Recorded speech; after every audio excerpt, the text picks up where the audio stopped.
Je vous fais parler un petit peu alors. On commence. Ouais.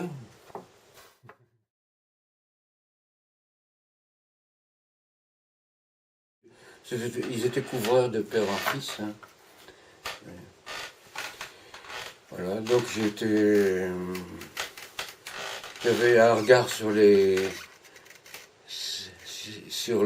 mines du Borinage et j'avais un autre regard sur les toits, puisque c'était là que mon père a évolué, quoi. Bon.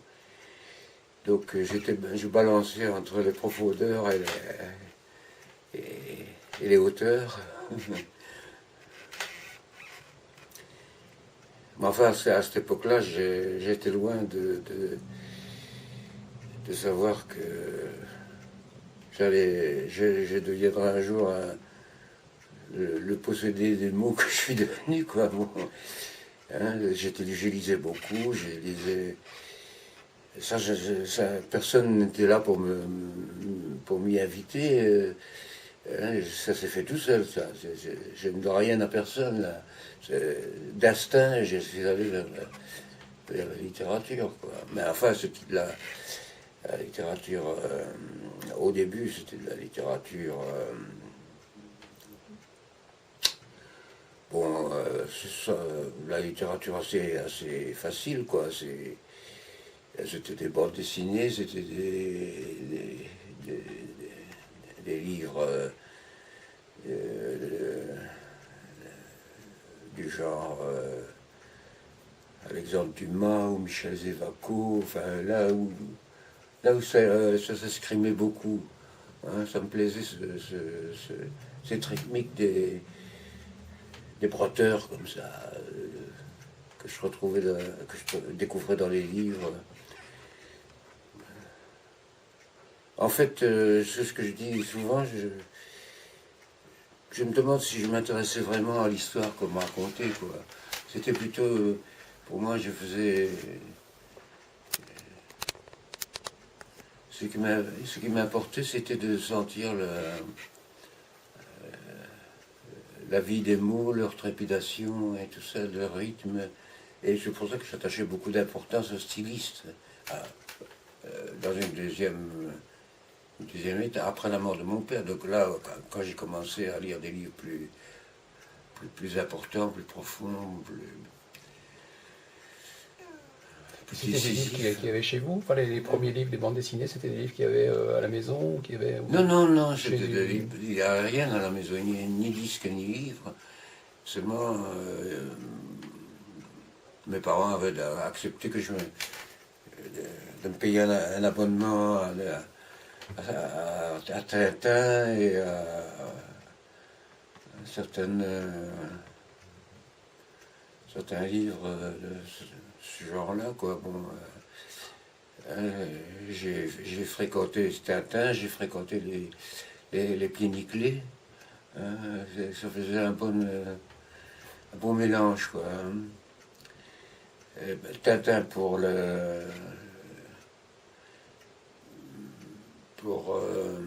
alimenter mon goût du voyage. Hein, et les pieds nickelés pour y trouver une espèce de désinvolture comme ça, une désinvolture un peu canaille, un peu anarchisante comme ça. J'avais une réputation de bon élève, j'étais très fort en français, nul en mathématiques. Bon, euh, j'ai eu des résultats qui, pendant quelques années, ont donné satisfaction à mes parents et tout ça. Et après, il y a eu, je ne sais pas ce qui s'est passé, mais j'ai volontairement raté ma dernière année d'études avant que mon père meure. Et voilà, j'ai oublié de remettre mes copies. J'ai fait le clown en classe, comme si j'avais honte d'être considéré comme un écrivain modèle, un élève modèle, quoi. Et alors, bon, je crois que j'ai beaucoup déçu mon père. Hein. Il n'a pas eu une réaction violente.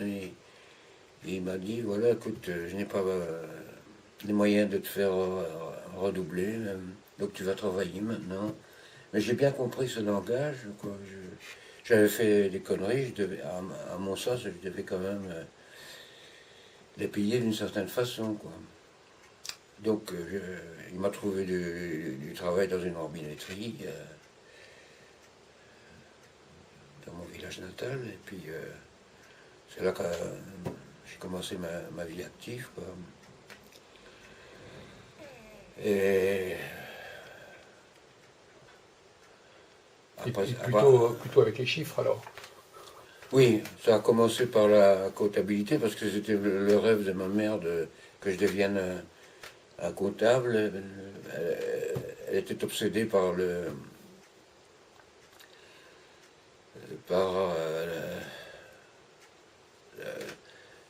l'envie que j'en finisse avec la condition ouvrière, quoi. Mon cher garçon, j'ai déjà lu une partie de ton livre, et je dois dire que je suis du même avis que la critique du Monde. Il est trop bourré.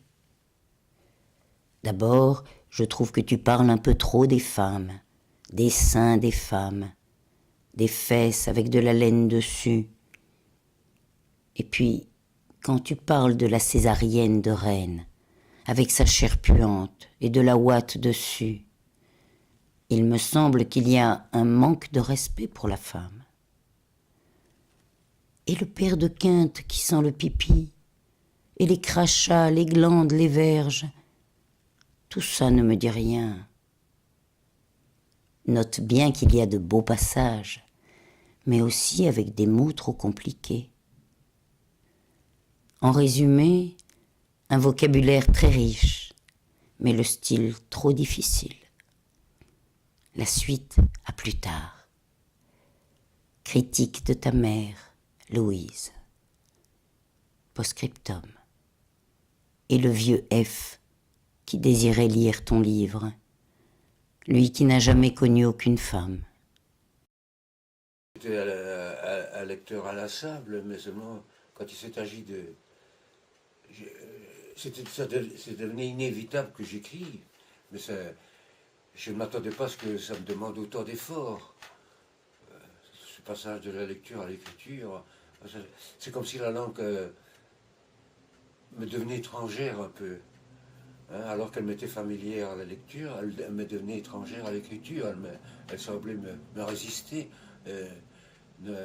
résister à mes instincts, me résister à mes pulsions et tout ça. Bon, c'était un travail de longue haleine là, parce que pour en arriver avec quelqu'un, il m'a fallu quand même passer par des centaines de pages d'écriture nulles, quoi, ou approximatives, tâtonnantes. Donc, Mais vous aviez une idée au départ de un vague projet comme ça, ce que vous vouliez faire, ou ça partait un non, peu mais mon premier rêve, c'était de devenir, non pas de devenir écrivain, mais de devenir compositeur de musique. Je voulais inventer des sons. J'étais très sensible à la sonorité des mots. Et alors, je rachetais, je raconte ça, m'est arrivé plusieurs fois de raconter ça à des amis. J'avais acheté un tam-tam à l'époque, et alors je tapais sur ce tam-tam pendant des heures comme ça. Mais c'était une musique brute. Hein,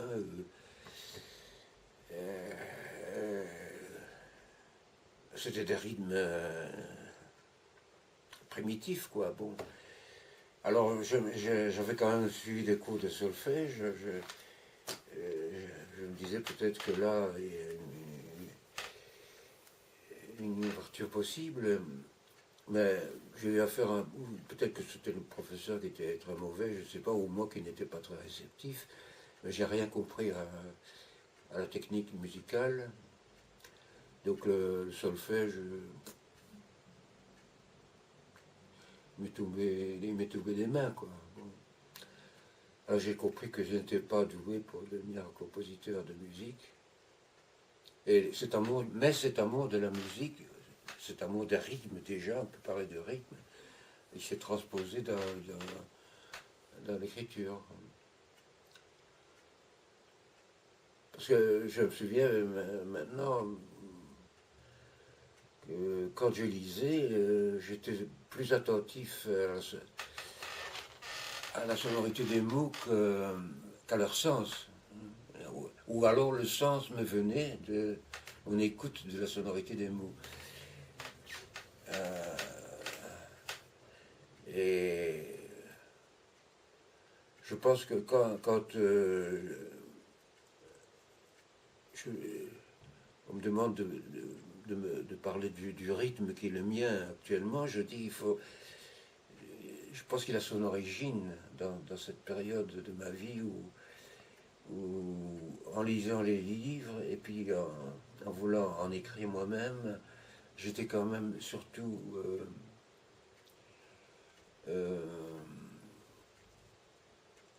j'étais surtout sous l'effet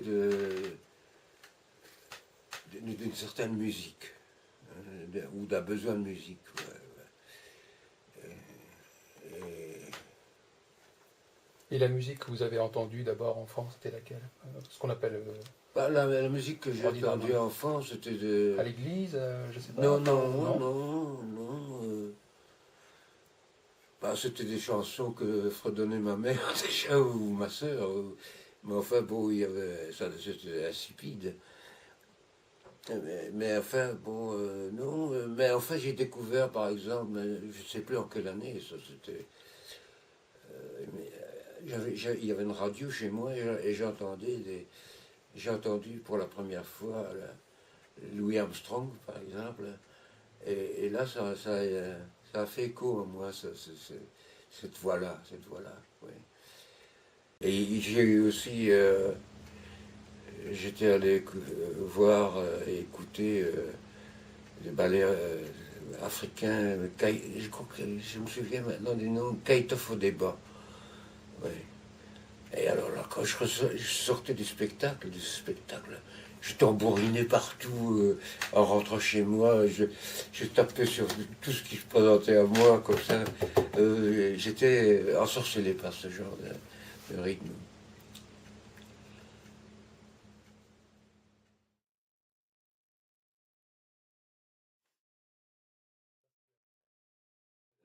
Sur un autre plan, c'est ma découverte de la condition humaine, enfin, à travers les mineurs. Hein. Et c'était pas l'aspect le plus réjouissant de la condition humaine, puisque j'habitais quand même une région minière, il y avait 200 charbonnages dans le Borinage, et qui n'est pas plus grand qu'un département français, quoi. Et il y avait 200 charbonnages à l'époque. Hein. Et j'étais très sensible à la condition des mineurs, d'autant que les coups de grisou étaient quand même se produisaient assez souvent. Et puis je pensais à ces gens qui vivaient dans les ténèbres, qui ne voyaient que le jour que très rarement. Hein, et ça me turlupinait parce qu'en même temps, moi, je me considérais aussi comme un être très ténébreux. Hein, j'avais l'impression de vivre dans le noir de mon corps, comme ça, et que les mots creusaient des galeries. Et que voilà, j'étais aussi une espèce de mineur à ma façon, quoi. Je faisais tomber les mots à coups de piolet, comme ça.